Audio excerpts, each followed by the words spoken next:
Everyone, thank you for joining us for Grand Rounds today. I am pleased to introduce our first speaker, one of our attendings at Jackson, Dr. Cabeza Rivera. Dr. Cabeza Rivera obtained his medical degree in Peru, where he's originally from, at Cayetano Heredia University, to later join the Jackson Memorial Hospital residency program as part of the Harrington program. His fellowship training in nephrology was completed at Baylor College of Medicine, followed by geriatric medicine and transplant nephrology fellowships at the University of Miami. He started his academic career at the University of Mississippi Medical Center, where he served as the medical director of their living kidney donor program, and joined the University of Miami Division of Nephrology in 2021 to be part of the Miami Transplant Institute team. Please join me in welcoming Dr. Cabeza Rivera.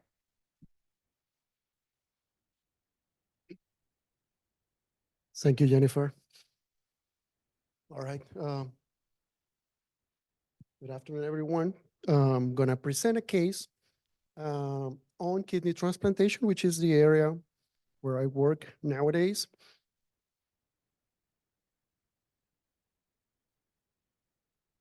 All right, I don't have any financial disclosure to report, and I'm not going to talk about any investigational drug on the presentation. At least if you have any questions, we can discuss on the questions section.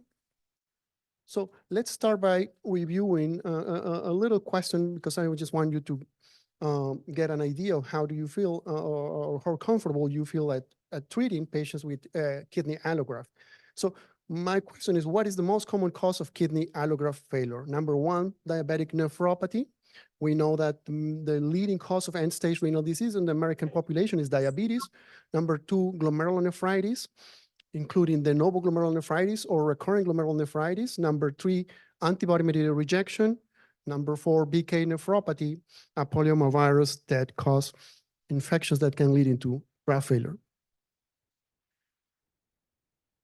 The answer, and I'm just making it easy for you, is rejection.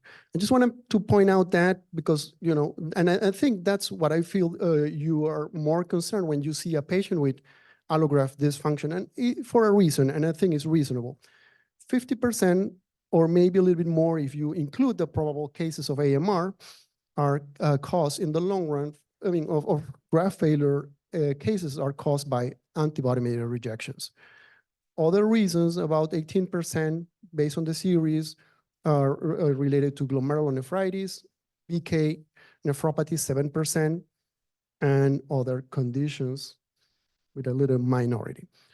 So we got the answer. So it's something that we need to keep in mind, but it's not the only differential diagnosis. And for the internal medicine grand rounds, I just wanted to make sure you are aware of other causes of kidney dysfunction. The topic for today is kidney allograft dysfunction.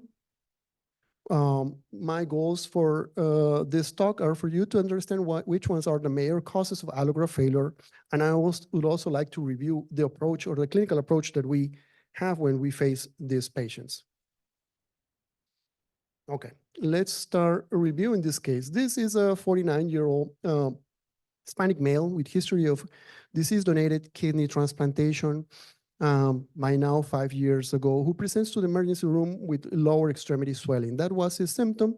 He was at home on the prior days to his presentation. He noted that he was starting to retain fluid in his lower extremities, and his urine output was not the same as usual. He also noted some bubbles in his urine, but no other symptom, no systemic symptoms, no new medications, no one sick at home, no urinary symptoms despite this bubbly urine.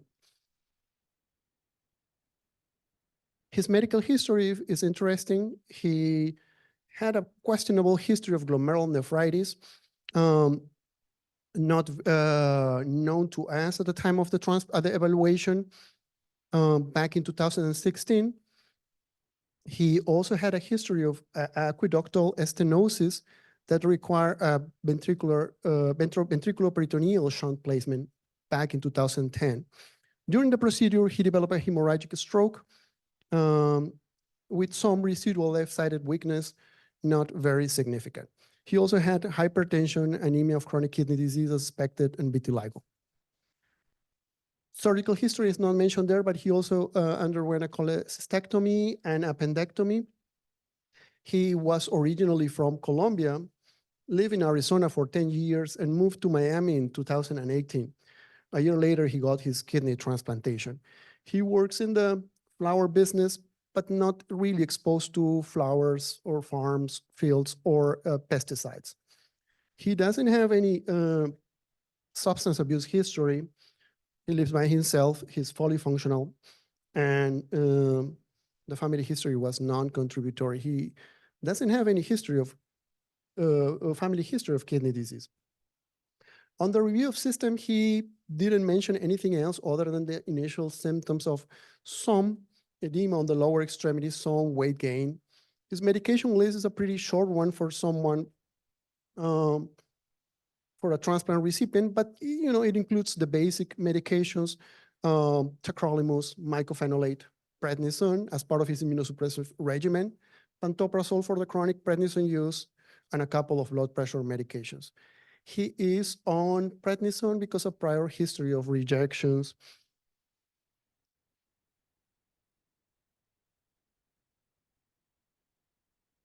His physical exam, other than the little bit of elevated blood pressure, was pretty unremarkable. He had edema, but not very significant. He knew himself. He knew that as soon as he was developing some edema and bubbly urine, he needed to come to the emergency room. This was not the first time he was having these symptoms. But yeah, physical exam was not really helpful. The surgical scar looked good. There were no bruits or trills over the transplant. Yeah, basically pretty unremarkable physical exam. Not very helpful in that sense. His initial laboratory data show a hemoglobin of 9.1. Creatinine was a little bit elevated over the baseline of around 2.4. As I mentioned, he had a couple of episodes of prior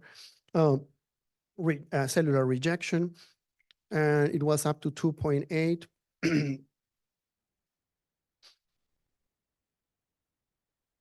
The urine shows some hematuria, minimal pyuria, and proteinuria. When we quantify the proteinuria, it was about 2 grams. It was at a non-nephrotic range. We ran some extra tests that, for the sake of time, I'm just going to add them here. We ran complement studies, lupus serologies, and electrophoresis. All of them were normal. And we also ran some complement functional tests that I'm going to refer to later on the presentation, but they were completely normal. The kidney ultrasound, something that we obtain as part of the initial evaluation of a patient with allograft dysfunction, it was pretty unremarkable. No suspicious of any collection, no renal artery stenosis, unremarkable otherwise. So what do we do when we have these cases, when we face these cases with allograft dysfunction and in this particular case with hematuria and associated proteinuria? None of them was particularly striking or life-threatening, but we need to address this case and take this situation seriously. So whenever you are on our transplant rotation, what I'm going to ask you is to go and use the same scheme that you usually use for the approach of patients with AKI, your pre-renal, intraparenchymal, post-renal approach. So for pre-renal, the patient can have dehydration. Some of them, are trained to not to drink much during the years that they had kidney disease, advanced kidney disease, or they were on dialysis. Some of them are elderly patients. They don't have access, or they have some functional limitations. They don't get access to water. The other cause could be diuretics use. If the patients have some kidney dysfunction, many of them will require diuretics, and sometimes they can get over diuresis. Diarrhea is not an uncommon symptom for our patients. It can be related to the medications they're on, can be related to the infectious complications they can develop from the immunosuppressive medications. Cardiorenal syndromes, acute or chronic, these are situations I mean, keep in mind that the main cause of mortality and morbidity on this dialysis of these transplant patients is still and the same one as the one for end-stage patient, which is cardiovascular disease. So many of them are going to have heart failure, and whenever this is decompensated or whenever this is a chronic issue, can cause hypoperfusion states. But the particularity about these situations in these patients is that they're going to present with hypoperfusion states, but at the same time, they're going to be volume overloaded. Same as with hepatorenal syndromes, many of them are going to get, they're not going to get a kidney transplant. If they have significant liver dysfunction, they will be listed probably for a liver and a kidney transplantation. But we also use hepatitis C kidneys. And even though, the screening process is really good and the follow-up and treatments are good, that's still a possibility. Going into the intraparenchymal, as I mentioned before, rejection is one of them. Rejection is something that you always have to consider. And this can be a consequence of reduction of the immunosuppression that could be caused by the patient, on the times when there's no adherence to the treatments, or sometimes indicated by the provider. So whenever they're facing infections or if there's no adequate follow-up, they can also go into low immunosuppressive states. With COVID, we had to deal with that situation many times. Many of our patients had to remain on reduced immunosuppression for weeks, getting exposed, and many of them developing rejection down the road. Calcineurin inhibitor toxicity, Prograf is one of our key medications, but we need to monitor the levels because it has a very narrow therapeutic range, and too little of it will get you in trouble, too much will do the same. So it has a powerful vasoconstrictive effect. So we need to monitor levels. Recurrence of the primary disease in this case, and that doesn't necessarily mean glomerulonephritis, as I mentioned before, but also other chronic conditions. Patients that are diabetic are going to remain diabetics unless they get a kidney and a pancreas. Patients with uncontrolled hypertension, patients with obesity, or other conditions that may still be there. And as I mentioned, there are some nephritis that tend to recur. De novo glomerulonephritis or de novo conditions, such as the diabetes that I mentioned before, tacrolimus is the diabetogenic medication, prednisone can do the same. So there are conditions that can occur and are going to be de novo. But I also want you to keep, as part of your differential, other conditions that you would anyways check on your patients with AKI that are not transplant recipients, ATNs, AINs, rhabdomyolysis, tumor lysis syndrome in the right context, etc. So don't just narrow it down to rejection because I started with rejection. Obstruction, we're talking about a middle-aged man, so you gotta think about prostate problems, you gotta think about exposure to immunosuppression and malignancies that they can develop, nephrolithiasis, collections from prior biopsies, hematomas, etc. So we went over the pre, intraparenchymal, and post. And the risk for all these conditions, the one I showed you in the initial graphic, it's not the same at all the points during their follow-up. So over time, at the beginning, the biggest threat is the T-cell mediated rejection. But as I'll show you later, that can later on develop trigger antibody-mediated rejection, and that's a negative cascade where they're going to get involved with the poor outcomes.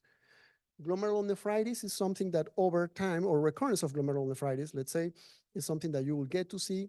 And the dark black line is atrophy and fibrosis. I want you to keep in mind that these kidneys don't last forever. These kidneys have an average lifespan of about 8 years for cadaveric kidneys, 14 years or around for living donated kidneys. And that's a result, this accelerated aging is a result of the vasoconstrictive effect of calcineurin inhibitors and also this chronic interaction between the immune system and the endothelium of the organ. All right, so this is a really interesting graphic. What I want to show you here is that by the time you get to see clinical dysfunction, many changes already happen at the tissue level. And before you see that, you start developing antibodies. So the rejection episode, by the time you treat it, it may be already late on the game. We're using now some biomarkers to try to identify preclinical conditions. And I think that's important because once you develop rejection, it's more difficult to correct the outcomes for that allograft. And another problem that I need you to be aware is that these are not exclusive conditions. You need to keep in mind that, the fact that they are developing rejection, the rejection treatments may lead into VK, or the rejection changes, if they were left untreated, are going to lead into fibrosis. So it's going to be a combination that it will end up at the end with the graft loss. And that is a big problem for the patients because it's known that a transplantation provides a survival advantage. But what we're seeing is also the opposite, that if they develop renal failure and they return to dialysis, that survival advantage is lost and they go back to where they were. And a bigger problem, and not just at the patient level, but at the population level, is that they're going to become waitlisted patients. And we're already short on supply of kidneys, so this is going to make the situation even worse. And there are special characteristics for these patients that get retransplanted. Last year, our group published this paper, and when it talks about the anatomic, talks about the immunological considerations and other considerations that you need to have when you're listing a patient for a second, third, fourth kidney, or maybe even beyond that. So when we don't know, when we kind of exhausted all our non-invasive testing, we go into a biopsy. We have certain defined criteria that are called Banff criteria. Those started in 1991. There has been like about 16 different versions of it. Every couple of years, they keep polishing their recommendations. And we went from from a kind of like a catch-up situation. We tried to standardize the findings to now they're kind of leading into what should be the next steps in terms of demonstrating rejection on these patients. They're getting molecular, and that's not still standard of care in many centers or few centers, to be honest. One of the problems that we have with Banff, and this is a study from 2016-17, is that there's not a lot of concordance between what the pathologists or the nephrologists get to see. So they run a survey among like about 80 pathologists and 90 transplant nephrologists. Pathologists did better, so the concordance with the results, it was they gave them 6 cases, and they were concordant about 40% for 6 cases on the pathologists. Clinicians, we didn't do that well. We got about 30% on only 3 cases. And the problem is that later with these results, the clinicians were asked about the treatments, and as you can see on the right side, that these patients were exposed to different treatments based on the interpretations they made of the biopsy. In this particular case, this patient had another episode of acute cellular rejection. This was his 3rd since the transplantation. Also, as you can see, there were some chronic changes and also subacute changes with chronic active T-cell mediated rejection, so meaning inflammation in the areas of fibrosis. The interstitial fibrosis and tubular atrophy was already moderate, 26 to 50% of the cortical area. We usually get this result the same day after the biopsy, which is great. It helps us making initial decisions. Usually the day after, we get the immunofluorescence. And in this case, was pretty striking that the C3 was pretty prominent. And we usually have, like, we usually stain these samples for immunoglobulins and C4D, which is very important for us, which is part of the criteria that we use for antibody-mediated rejection. This patient did not have antibodies, circulating antibodies, and the C4D was minimal, but the predominant stain was for C3 in this case. The electron microscopy, we don't get it right away. Many times it may take some days or even weeks, unless we request or unless we have a specific concern. And by this time, when talking to the patient, he remembered that once had a biopsy before the transplantation that was consistent with dense deposit disease. And I think that's something, not very easy to make up. So we took that seriously. We discussed with the pathologist, and this was a case of a dense deposit disease and recurrence after the kidney transplantation. So dense deposit disease is considered one of the MPGNs. The disease had a different classification lately around 2012. It got simplified, and I think this is a good way of saying this. On the left side, you will see the ones that are mediated by immune complex, and on the right side, you will see the ones that are not mediated by immune complex. The ones that are not mediated by immune complex, like ours, are usually triggered by hyperactive or out of control complement alternative pathway. These are really rare diseases. You may not get to see it, but they have a problem. In general, glomerulonephritis can recur, and as I mentioned, up to 18% in some series. It varies. It also varies based on where you doing the study. Asian populations have a higher rates of IgA nephropathy. African American populations more of FSGS. Concerning that these patients that develop a recurrence of a glomerulonephritis have a higher rate of allograft failure. And not only that, the treatments carry their own morbidity, and many times, that the treatments get them into more complications than the disease itself.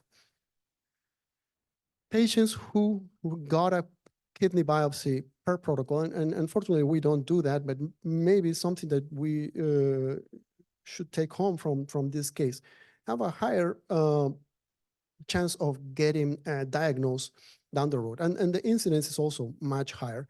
So it's something to consider, at least for certain GNs. Out of all the recurrence of glomerulonephritis, and PGN is the one that carries the highest allograft failure rate. About 50% of them are going to lose their kidney transplant before the year 5 after transplantation, and probably many times soon after diagnosis. But not only that, some GNs, and you can see in the graphic, also carry a higher risk for mortality. So patients with GN should be taken seriously, and considerations about treatments after the recurrence should be discussed with them. So my teaching point is transplant rejection is still the main cause of allograft failure, but not the only one. Glomerulonephritis, recurrence or de novo, should always be considered as part of your differential. Return to dialysis associated with a significant increase in mortality, and timely diagnosis and adequate treatments are necessary for kidney function preservation. Thank you.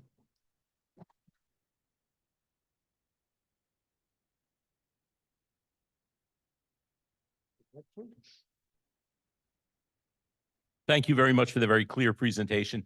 Is there anything known when you say these antibody-mediated rejections? Is there any way to detect these antibodies early enough and identify those on the Zoom? Please mute yourself unless you want to raise your hand, and I'll call on you in just a minute. That are associated specifically with glomerulonephritis, so that you get like a double whammy. And is there any way to pre-select those individuals to alter their immunosuppressants?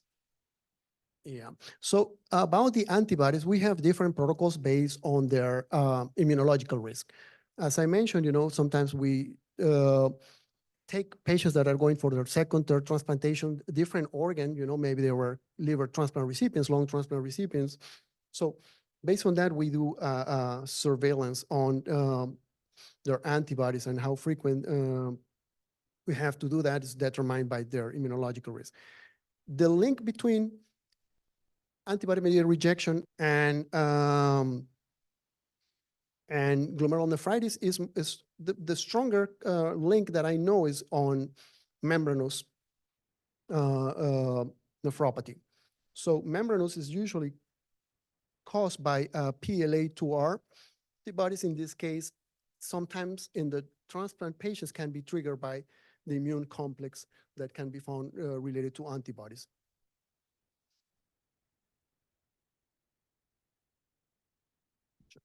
Okay, thank you very, very much for that presentation. It's great. Thank you.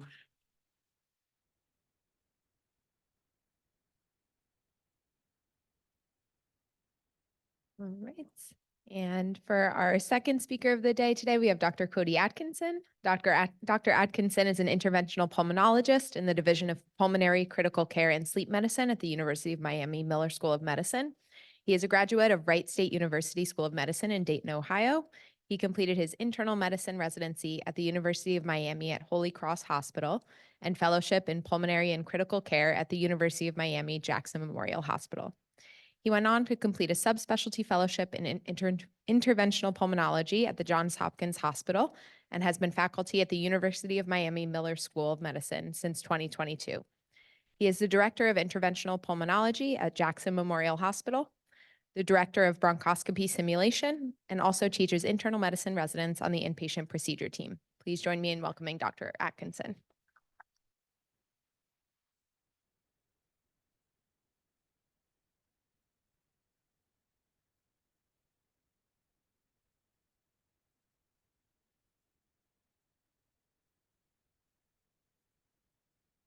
Thank you for that introduction.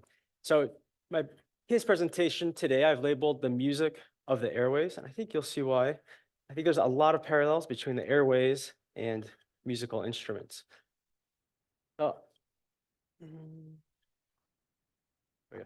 No disclosures related to this topic.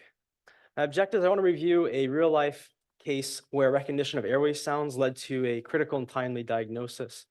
Also want to look at the physiologic and pathologic sounds that you hear when auscultating the lungs, and learn the physiology behind flow volume loops. When you send a patient for a pulmonary function test, they'll do a flow volume loop. And so we're going to look at all of these things. So I want to start the case by telling you, this initially was not my patient. This was the director of interventional pulmonology at Jackson Memorial Hospital, and where we do bronchoscopy is the same area where we do pulmonary function tests. So as I was walking to a bronchoscopy, I heard a peculiar sound coming from the pulmonary function test lab.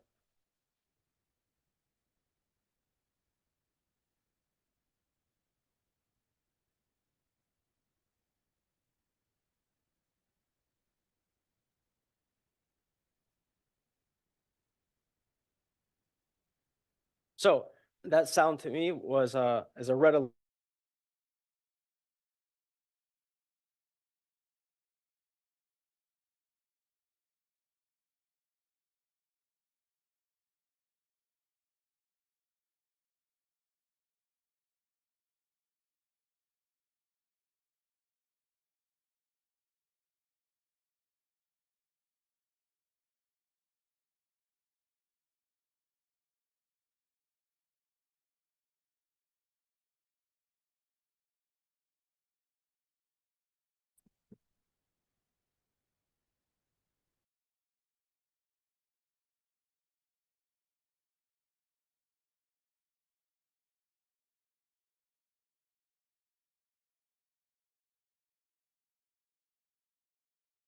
The microphone is muted and we cannot see your slides.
Okay.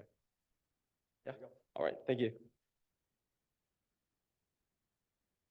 Let me go back to our pulmonary function test here. So for those that couldn't see online, top left, there's a graphic that shows a normal pulmonary function test. The expiratory limb looks kind of like a roller coaster. There's a higher flow in the beginning of exhalation, and as it goes down, down, down, as you finish exhalation, get to that full volume of exhalation, there's no flow. Then you have the semicircle at the bottom, that's the inspiratory limb, and it measures the flow during inhalation. So what I demonstrated is per flow volume loops. You see that one, it's much smaller, as in the x-axis does not extend out to a female this age should be able to get to about 2.5 liters. She was a little bit less than a liter. So one, you notice that the volume is low.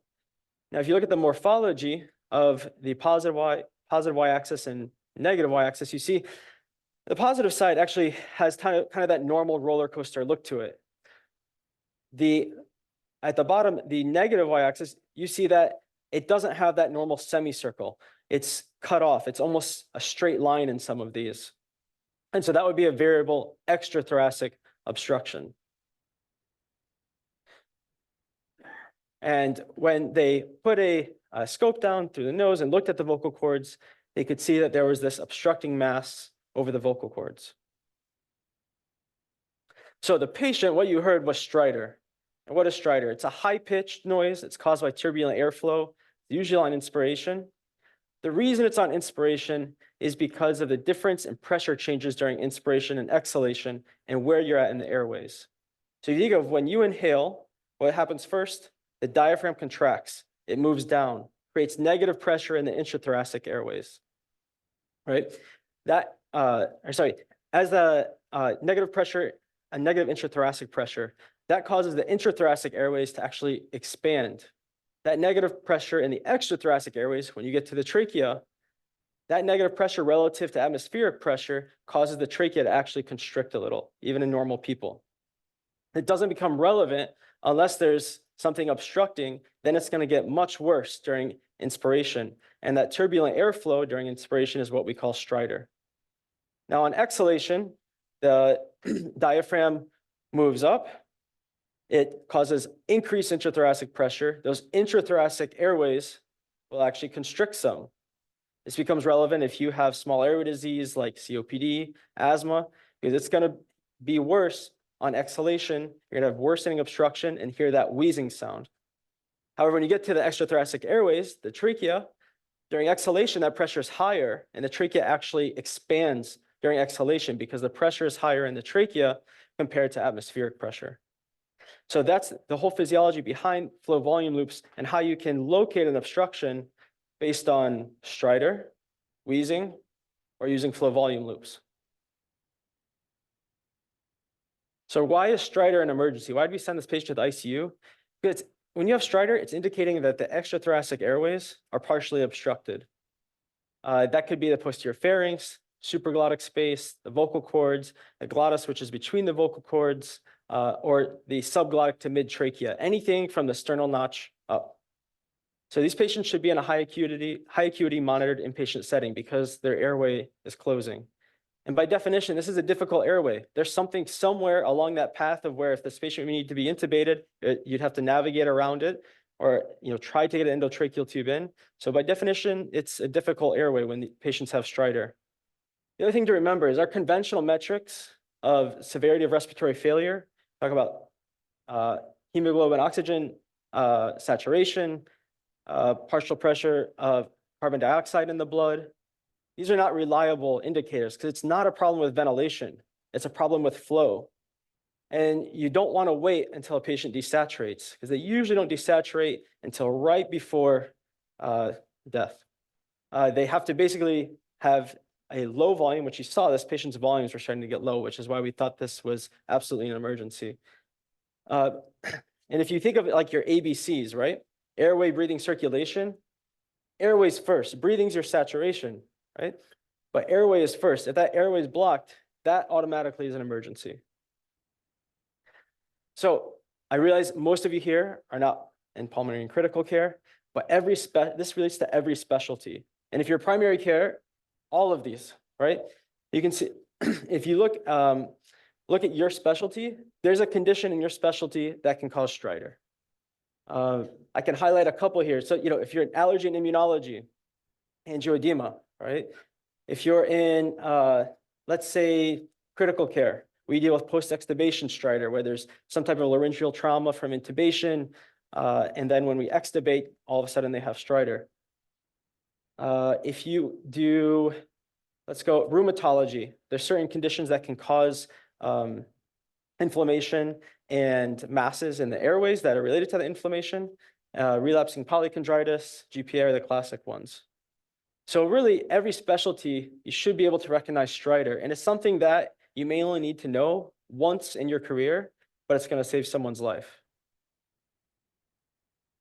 So I call this presentation the music of the airways, because the airways are much like wind instruments. There's a stream of air that's directed across the lumen of the airway, just like in an instrument, and the displacement of air molecules creates waves, which we call sound waves.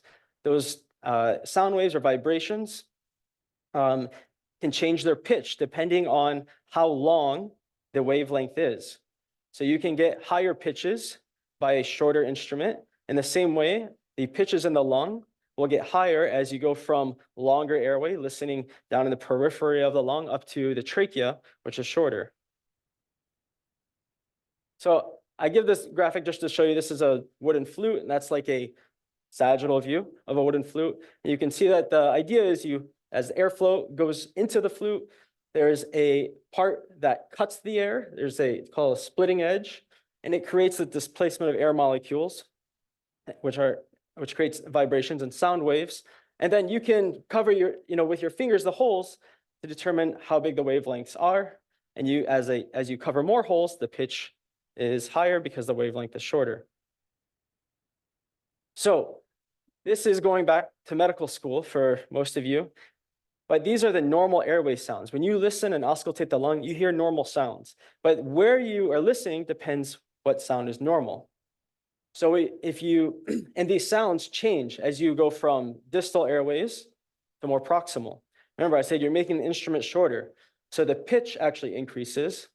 The other thing is that you're not transmitting through as much air as you get more soft tissue you're listening through. So the intensity is also increased as you go from distal to proximal. So on the left, you can see here vesicular, bronchovesicular, bronchial, tracheal. The duration is indicated by the length of the line, the intensity by the width, and the pitch by the slope. So you can see as you go from vesicular, bronchovesicular, bronchial, tracheal, the intensity increases because air doesn't conduct sound very well. But as you get more and more soft tissue you're listening through, as you go from periphery to central, the intensity increases. I mentioned the pitch increasing as you're shortening the instrument. And I have examples of each of these. So we're going to go through each one of these. So vesicular.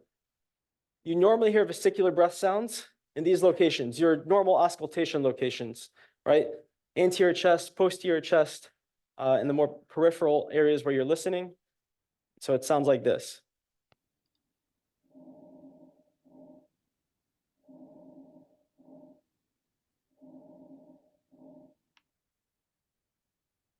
The other thing to notice is that you're basically listening to the terminal bronchioles and alveoli.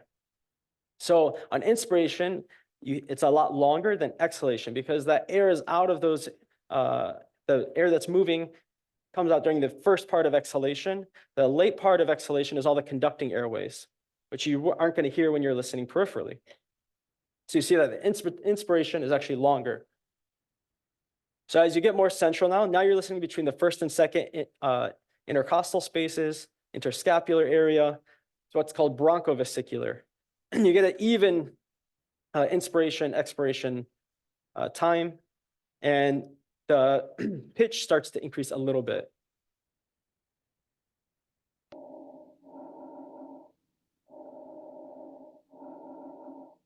So you're hearing more exhalation because you're catching more of the conducting airways. So next it would be bronchial breath sounds. This is, you hear this over the manubrium.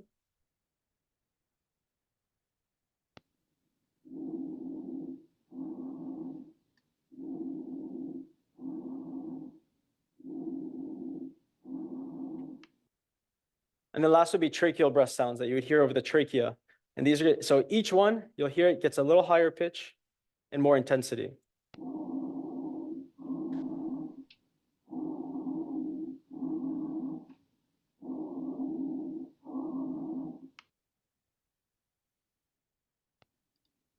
So those are all normal sounds. Oh, there we go. So as you go from distal to proximal airways, if you think of it like music, the pitch increases and you have a crescendo of sounds. So pathology. So you can separate them kind of into two categories. One is more discontinuous, or to borrow a musical term, staccato. The other one's more continuous, or legato. So discontinuous would be crackles or rails, where it sounds like Velcro, where the sounds aren't really connected, but it's disconnected sounds. I'm going to play those here for you.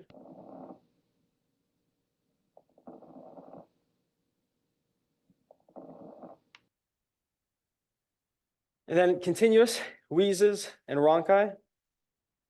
So wheezes are very high-pitched. Rhonchi tend to be low-pitched. Rhonchi sound kind of like snoring. Wheezing are, I think everybody's heard wheezing.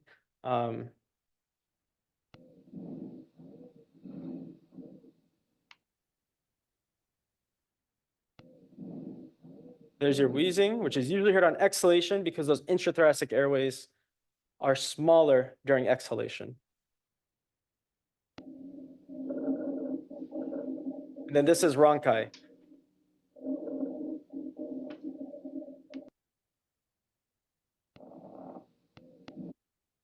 All right. And then here's our stridor, which we heard this one already. I'm going to play one more time for you, though, so you can kind of compare it to the other sounds. And the thing to remember is you can hear stridor in the lung if you're listening to the lung because it's transmitted. But you want to see where you hear it loudest. And where you're going to hear it loudest is over the trachea.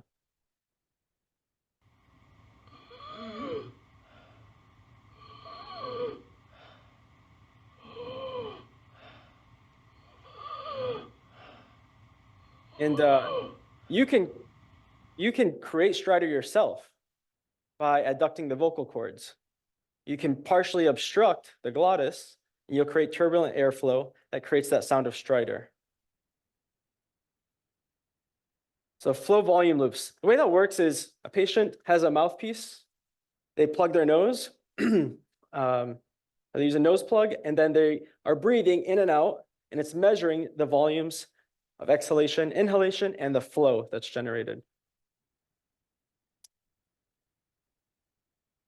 So to look at this again and show you some examples.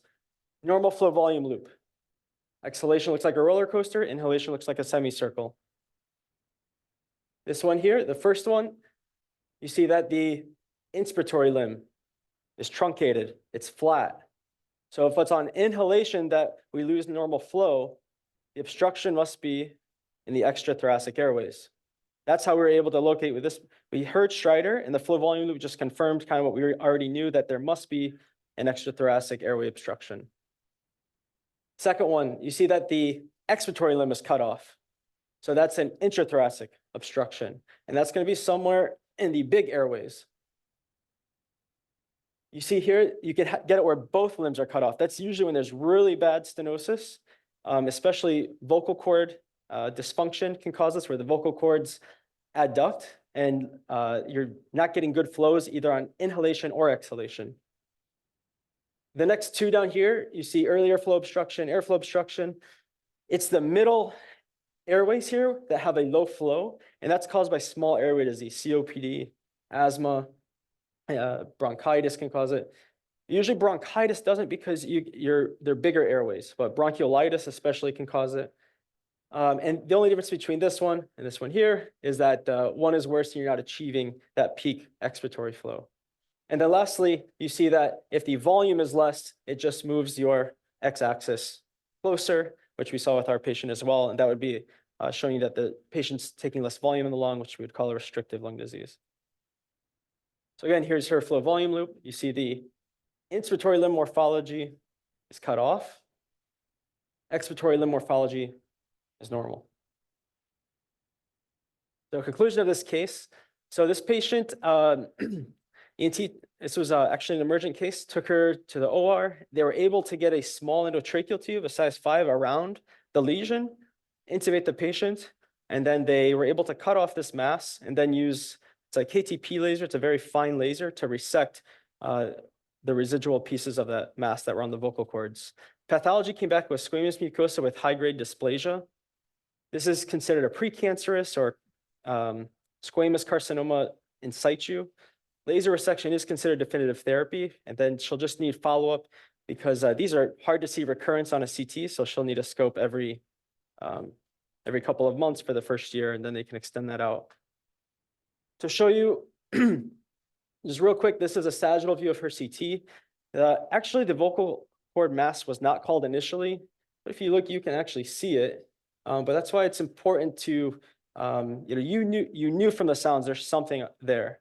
Even if the CT says there's nothing, they still need a direct examination. The CT isn't gold standard if you think there's an airway obstruction. So these are the vocal cords here, the mass above.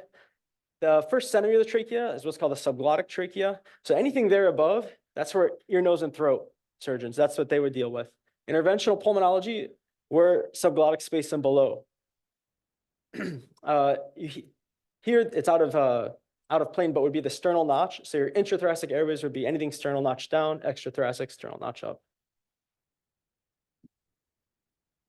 So in summary, stridor is a high-pitched inspiratory sound. It's almost always an emergency. It signals that there's obstruction of the extrathoracic airways. Don't rely on a pulse ox or CO2 on a blood gas.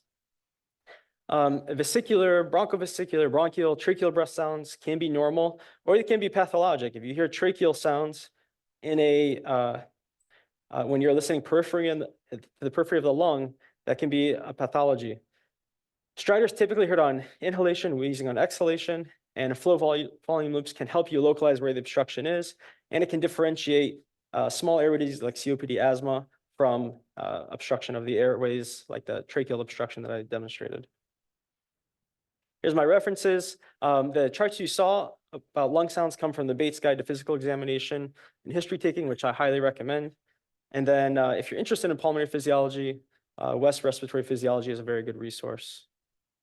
I have a short 3-question quiz at a time. All right, so stridor's usually present during which phase of respiration? So at end inspiration, end exhalation, there's no flow, so there's not going to be any air turbulence, there's going to be no sound. So C and D you can cross off. And then we said that the trachea has a negative pressure compared to atmosphere during inhalation, and so it collapses some. So stridor is usually present at least on inhalation. So your answer is B. What kind of pattern can be seen on the flow volume loop test when stridor is present? This is a little bit of a trick question. A, fixed obstruction, B, variable extrathoracic, C, scooping out with the mid-expiratory limb, D, fixed obstruction or variable extrathoracic obstruction.